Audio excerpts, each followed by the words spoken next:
यमुनानगर में व्यक्ति के साथ 2 साल पहले हुआ साइबर फ्रॉड। इंसाफ के लिए भटक रहा अधिकारियों के दफ्तर।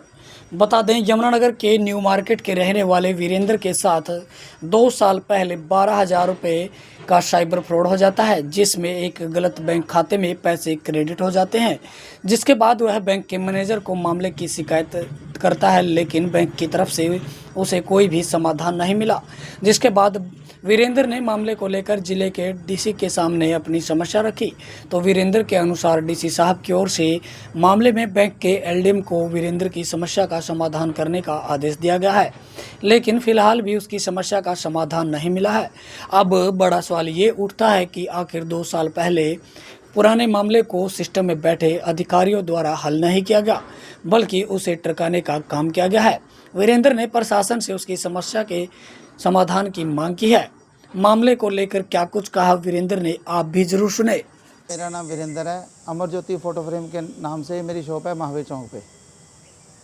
6 सितंबर 2023 को मैंने मोबाइल से एक पेमेंट भेजी 12,150 रुपये ICICI दिल्ली।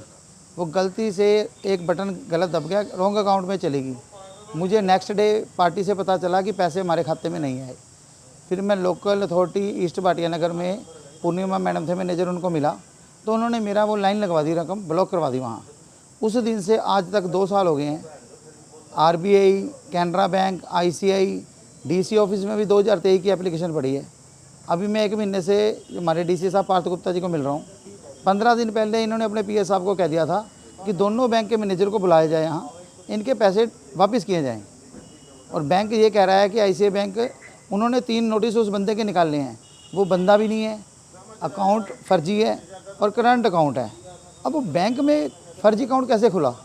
देखो, अब इस चक्कर में मेरा पैसा मिल ही नहीं रहा। वो कहते हैं अगर हम लाइन हटाएंगे वो पैसा बैंक अपने अकाउंट में काट लेगा, अपनी जो इनकी जो भी जुर्माने होते हैं अकाउंट्स के। मैं कहा सर अब मेरा तो रोल नहीं है, वो बंदा है ही नहीं। अब बंदा नहीं है, मेरा कसूर तो नहीं है सर। 12,150 लेने के लिए सर देखो आप 2 साल पूरे हो जाएंगे 2-3 महीने में। एक आम आदमी के पैसे घर बैठे बैंक पेनल्टियों के नाम पे काट लेता है और 12,000 देने में मेरी जूतियाँ किसवा दी इन लोगों ने।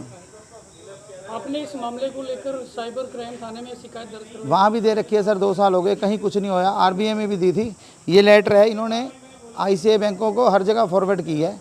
एक्चुअली क्या है, सरकार 12,150 रुपये प्राइवेट बैंक से ले ही नहीं पा रही है, तो ये सरकार का ही फेरी है ना सर।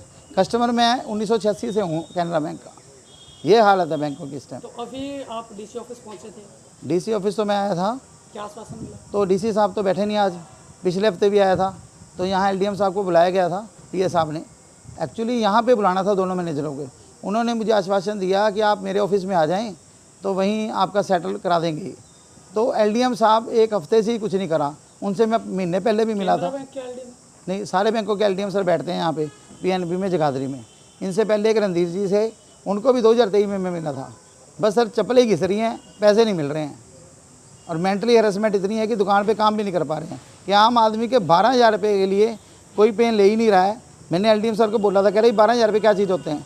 मैं कहा सर आपकी लाखों रुपये तनख्वाह है, मैं 20 दिन में कमाता भी नहीं हूँ, मैं एक दिन की सेल 200 रुपये भी नहीं कर रहा हूँ आज के टाइम में।